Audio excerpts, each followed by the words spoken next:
Baik, assalamualaikum warahmatullahi wabarakatuh. Bagaimana kabarnya? Alhamdulillah. Ada yang tidak hadir? Ada Kak? Ada. Harusnya ini 10. Barusan ke zaman Pak. Oh, Yang barusan. Ya mudah-mudahan yang tidak hadir sehat. Ya, mudah-mudahan yang kita hadir di sini dan mendapatkan ilmu yang luar biasa. amin. Baiklah, bapak-bapak dan ibu-ibu yang saya hormati. Boleh bapak-bapak ibu-ibu. Boleh jangan garis megang. Saya yang garis. Ketika saya kembali tiduran, ya kurang lebih jam 5:30 sore, ternyata ada yang mengaji. Dan mengajinya itu anak-anak. Ya, usia SMP lah. Suaranya itu bagus. Ya, seperti inilah. A'udzu billahi minasyaitonir rajim. Bismillahirrahmanirrahim. Dia membaca surat Al-Baqarah. Saya dengarkan. Wa minan nasi man yaqulu amanna billah. Ada yang janggal? Ada. Pada kalimat apa? Mayang. Man. Dia itu bahasa man. Ketika saya dengarkan ini suaranya bagus. Tapi ketika membaca man, harusnya kan apa? Mari yakul. Itu dibaca man. Berarti anak tersebut tidak paham tentang hukum tajdid, khususnya nun mati atau tajdid. Nah, pada kesempatan kali ini saya akan menjelaskan tentang pembagian hukum nun mati atau tajdid. Nah, bapak ibu-ibu ya saya yakin sudah pernah hafal, sudah pada lebih baik daripada saya. Namun di sini ya sebagai belajar aja ya. Kita bahas tentang hukum nun mati atau tajdid.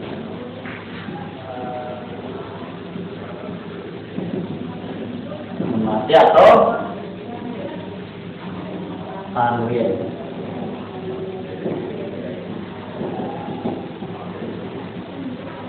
Hukum mati atau tanwin ini lebih simpelnya, lebih jelasnya yaitu cara membaca nun mati atau tanwin. Tadi anak tersebut kan berarti tidak paham cara membaca nun matinya.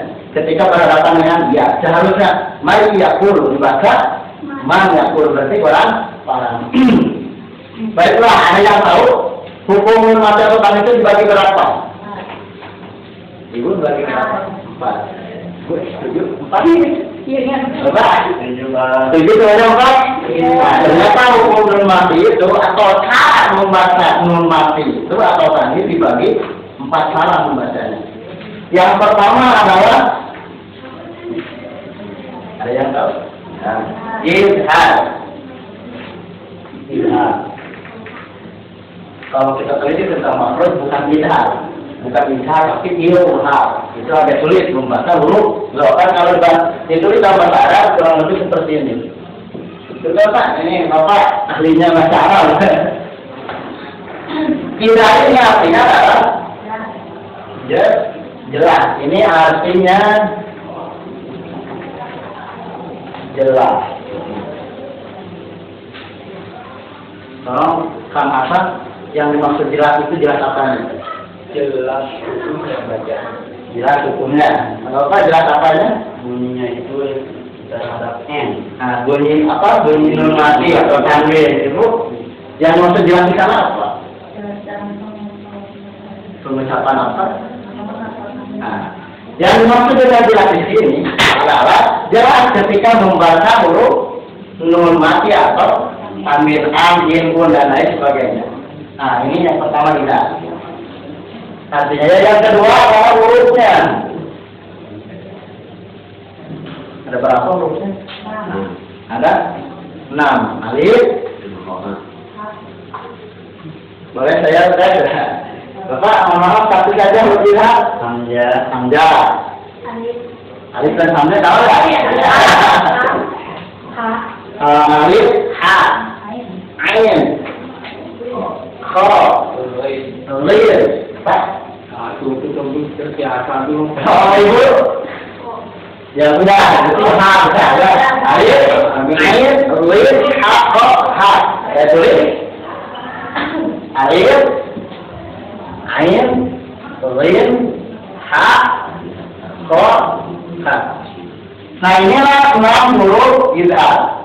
Ketika nun mati bertemu dengan salah satu huruf ini, maka pembacanya harus jelas. Nah, untuk lebih jelasnya kita coba membuat contoh.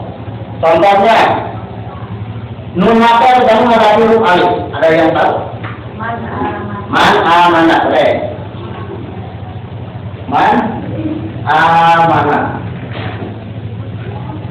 Ini nun mati menghadapi huruf alif atau alif. Berarti kalau membaca nun matinya itu harus jelas man. Silakan buat aja dari bawahnya, silakan. Dilombang. Min.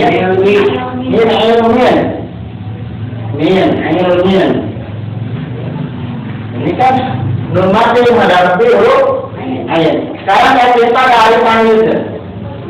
Jadi menghadapi huruf hidayah. Adapun alim.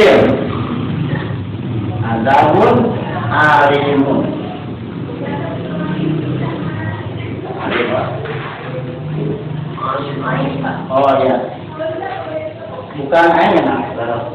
Kalau alimun itu kan kita tahu adalah kami alim. Kalau ini kan ada itu berarti dengan alif ya. Adapun alif saya belajar dulu. Nah inilah contoh daripada ida. Cara membaca sudah cukup jelas, yaitu dengan jelas menjelaskan huruf nun. Man amana min ilmin azabun alim. Nah ini contoh daripada ini. Sekarang yang kedua apa? Idgham. Yang kedua idgham. Idgham itu artinya adalah. Nah sekarang pertanyaan, apa yang dimasukkannya dan ke dalam apa memasukkannya?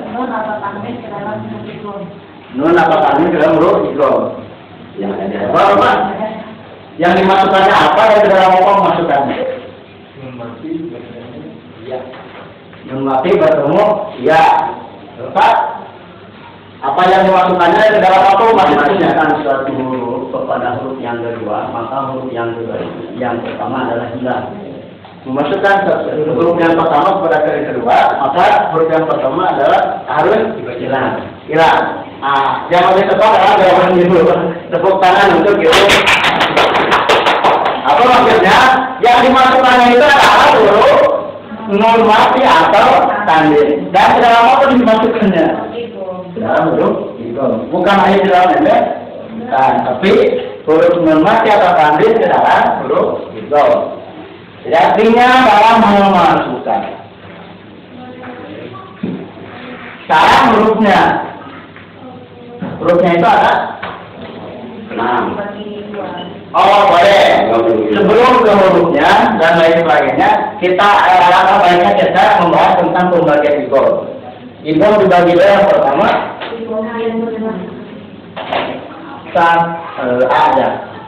Idgham diguna. Artinya apa?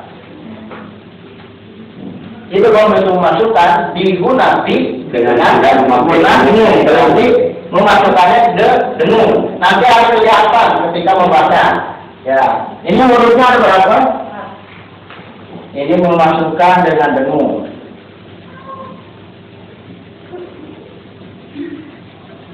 Hurufnya ada 4. Hurufnya ada 4. Hurufnya. Mohon maaf, tulisannya bagus. Sehingga tidak bisa dibaca. Ada 4. Yang pertama, ya. Yang kedua, nun, dan mim, wau. Yang ya kalau disingkat boleh yang mu. Yang nun, mim, wau ini adalah digunakan. Nah, ketika nanti nun mati kami bertemu dengan huruf ini, maka hukumnya idgham diguna. Contohnya apa? Seperti yang tadi saya bacakan yaitu yakul. Ini nun mati bertemu dengan huruf iya. Huruf iya ini adalah huruf idgham diguna. Tapi cara membacanya harus dengan dengung. Bukan dengung, tapi dengung ya. Maya tuh, ada lagi dari bapak-bapaknya? Suci apa ya? Miu, waro, ini. Miu waro ihim. Miu waro ihim. Itu Pak, tulisnya Pak. Ya kalau salah mohon maaf. Miu waro ihim. Ini kan nun mati bertemu dengan huruf wow. Huruf wow ini adalah termasuk huruf idgham. Nah, berarti miu waro ihim. Nah, yang kedua adalah idgham bila guna. Bila guna. Artinya memasukkan tanpa dengung. Ini hurufnya ada dua, yaitu lam dan so. Boleh contohnya? Udah lima si mubayyinat min udah. Boleh. Udah lima. Ini apa? Bihim.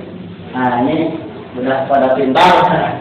Inilah hukum idgham bila guna. Jadi ketika ada nun mati atau tanwin bertemu dengan huruf lam dan ro, maka hukum membacanya adalah dimasukkan tanpa dengung. Yang ketiga di mana ya? Boleh? Boleh. Di atas tuh, Di atas, Pak. di atas. Di atas, saya banyak itu. Oh, di sini lah, nanti ini. Ini tiga, yang ketiga apa? Boleh mana saja. Saya beri ikhlas dulu. Ikhlas ini artinya apa, Bu?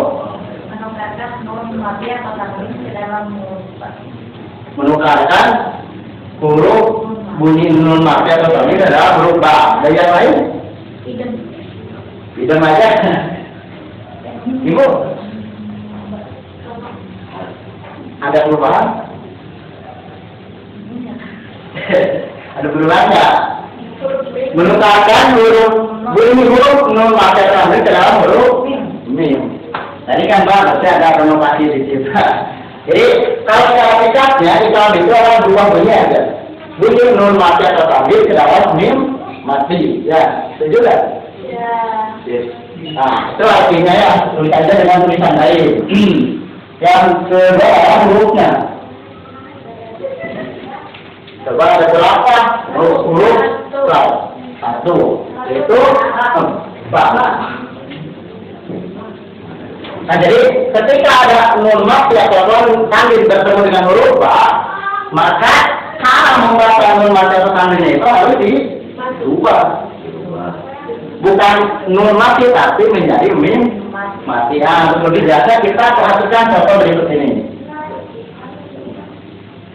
Mau dari berapa nih, Ibu? Mim ba'di. Mim ba'di. Nah, ini kan nun mati bertemu dengan huruf ba. Ini dibacanya tidak min ba'di tapi mim ba'di. Biasanya kalau dalam Qurannya suka ada mim mati yang kecil. Ya berarti itu nun mati harus dibaca menjadi mim mati. Ataupun dalam tanwin ya sama seperti itu. Sudah cukup Pak. Tentang itu ada cukup.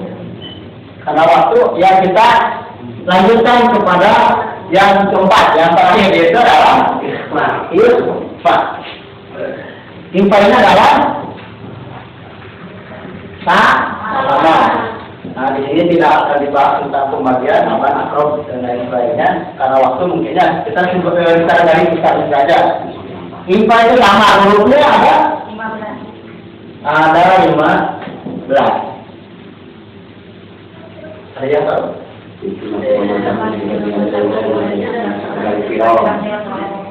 Untuk lebih jelasnya, seluruh huruf hijaiyah dikurangi huruf tidak, dikurangi huruf itu, dikurangi huruf ba. Itu 15 huruf. Dan lain sebagainya. Ya, secara dari susahnya itu sama atau mendekati biasanya kita dengar mendekati huruf am. Itu kan kalau secara dalam kan itu ada istilah roh ya. Paman, Ausan itu kan beda-beda cara membacanya, beda sedikit lah. Tapi secara besar seperti ini. Nah inilah isbat. Contohnya In kuntum in kuntum boleh. Ada lagi? Ada lagi? Minkum boleh.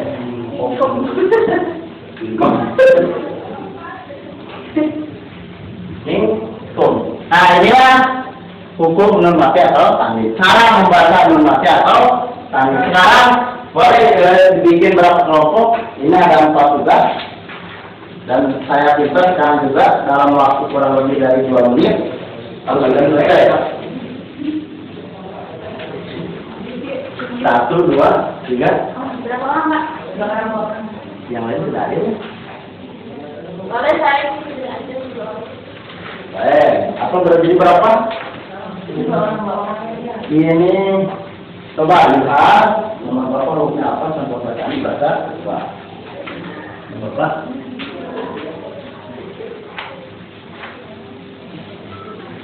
Satu lagi. Bapak sekarang pokoknya ibu nyari apa dari keluar di sini? Mana nabi? Ya. Ya. Waktunya 2 menit kurang. Saya sambil menulis surat Al-Quraish.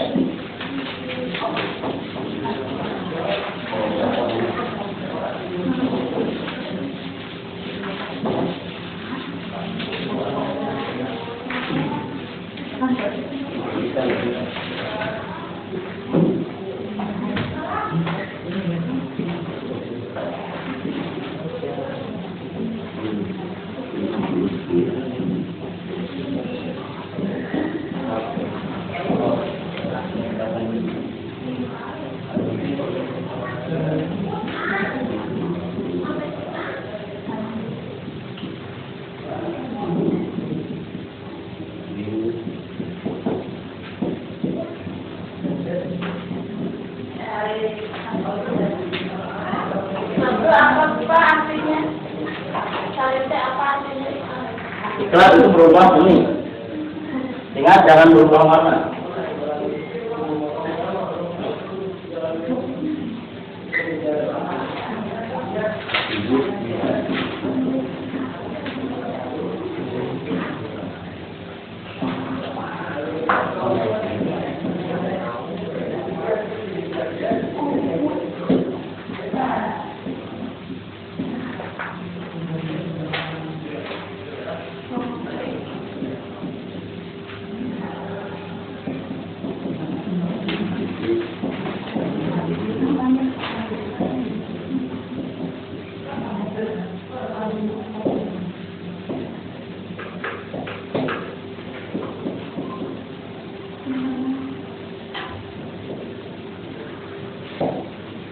Waktunya 1 menit lagi. Setelah Bapak dan Ibu menyelesaikan tugas itu, kita belajar mempraktekkan hukum nun mati atau tanwin ke dalam surat Al-Quraish.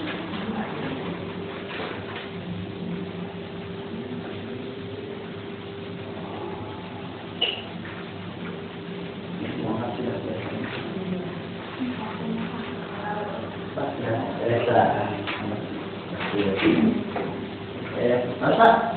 Terus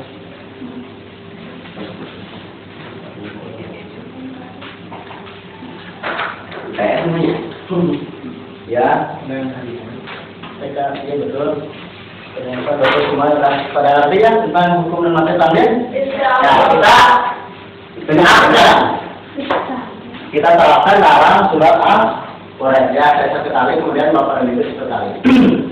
أعوذ بالله من الشيطان الرجيم. Kan? Sama.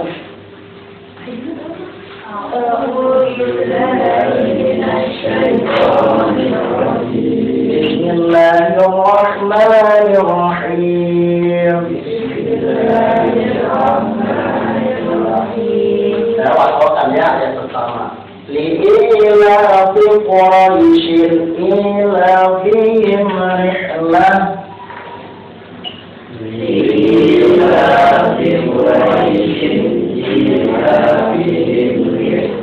Nah, ini kan ada tadi ya. Kalau dibatalkan tadi ini bertemannya belum Ambil. atau ambil. Maka ini dibaca tadi apa? Ini. Harus jelas. Nah, selanjut. Illa fi mahnatasyita'i was-sayf. Coba. Illa fi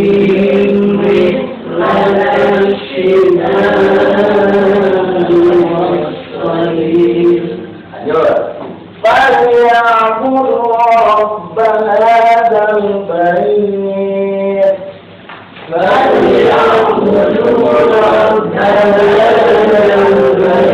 الذي أطعمهم من جوع وآمنهم من خوف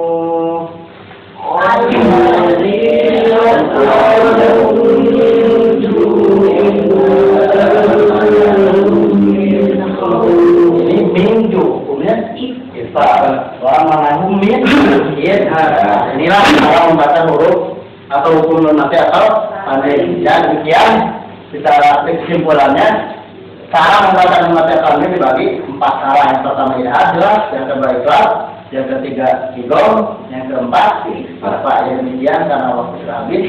Ya terima kasih. Mudah-mudahan kita paham tentang hukum nun mati atau tanwin. Demikian. Assalamualaikum warahmatullahi wabarakatuh. Waalaikumsalam.